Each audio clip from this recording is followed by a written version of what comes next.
ஒரே விளக்கத்தை சொல்லி முடித்துக் கொள்கிறேன். அல்லாஹ் தஆலா அதப கற்றுக் கொடுக்கும்போது யா அய்யுஹல்லதீன ஆமனு ஈமான் கொண்டவர்களே, அல்லாஹ் தஆலா எங்கெல்லாம் அதவை சொல்லிக் கொடுக்கிறான் அங்கெல்லாம் ஈமான் கொண்ட அடியார்களே என்று கூப்பிட்டு ஒழுக்கத்தை கற்றுக் கொடுக்கிறான். லா துகத்திமு பைன யதையில்லாஹி வ ரசூலி, அல்லாஹ் ரசூலுக்கு முன்னால் நீங்கள் முந்திக் கொண்டு எதையும் செய்யாதீர்கள். இன்னொரு இடத்துல அல்லாஹ் தஆலா யா அய்யுஹல்லதீன ஆமனு ஈமான் கொண்டவர்களே லா தர்ஃபஉ அஸ்வாத்தகும் ஃபௌக ஸௌத்தின் நபி, ஈமான் கொண்டவர்களே நீங்கள் ரசூலுல்லாஹ்வுடைய சப்தத்திற்கு மேல் உங்களுடைய சப்தத்தை உயர்த்தாதீர்கள் என்கிறான். ஈமான் கொண்டவர்களின் கூட்ட அல்லாஹ் நீங்கள் நபியுடைய சப்தத்திற்கு மேல் உங்களுடைய சப்தத்தை உயர்த்துவதும் பேதம், அது முக்கியமாக்கும்.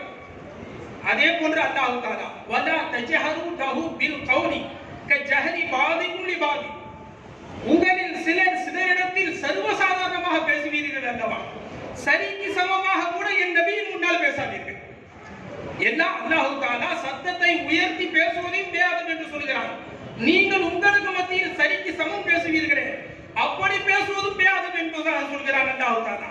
அடுத்து இன்னொரு இடத்துல அல்லாஹ் சொல்லும்போது இன்னல்லதீன யகுதுன அஸ்வாதஹும் இன்த ரசூலில்லாஹி உலாயிக அல்லதீன இம்தஹனல்லாஹு குலூபஹும் லித்தக்வா, எவர்கள் ரசூலுடைய சப்தத்திற்கு கீழ் தன்னுடைய சப்தங்களை ஆக்கி கொண்டார்களோ அவர்களுடைய கல்புகளை அல்லாஹ் தக்வாவிற்காக வேண்டி தேர்ந்தெடுத்துக் கொண்டான் என்பதாக அல்லாஹ் தஆலா அதபு ஒழுக்கத்தை சஹாபாக்களுக்கு போதிக்கிறார்.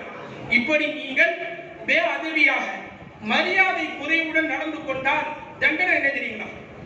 அல்லாஹ் சொல்றான், நீங்கள் என் நபியுடைய சத்தத்திற்கு மேலாக சத்தம் விட்டாலோ அல்லது என் நபியுடைய சவுண்டிற்கு சரிசமமாக நீங்கள் சத்தம் விட்டாலோ என்ன தெரியுமா ஆகும்?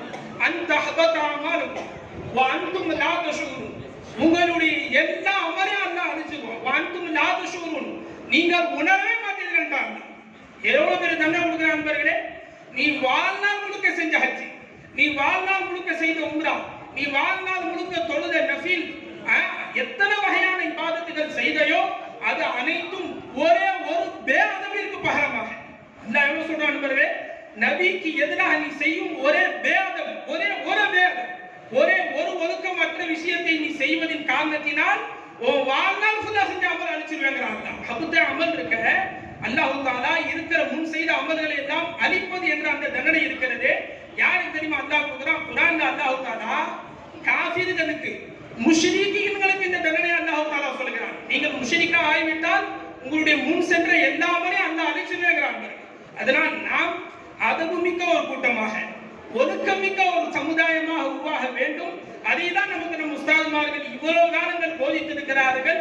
இன்மை அல்லாஹ் தன் புறத்திலிருந்து தருவான். அல்லாஹ்வுடைய கையில் இருக்கு.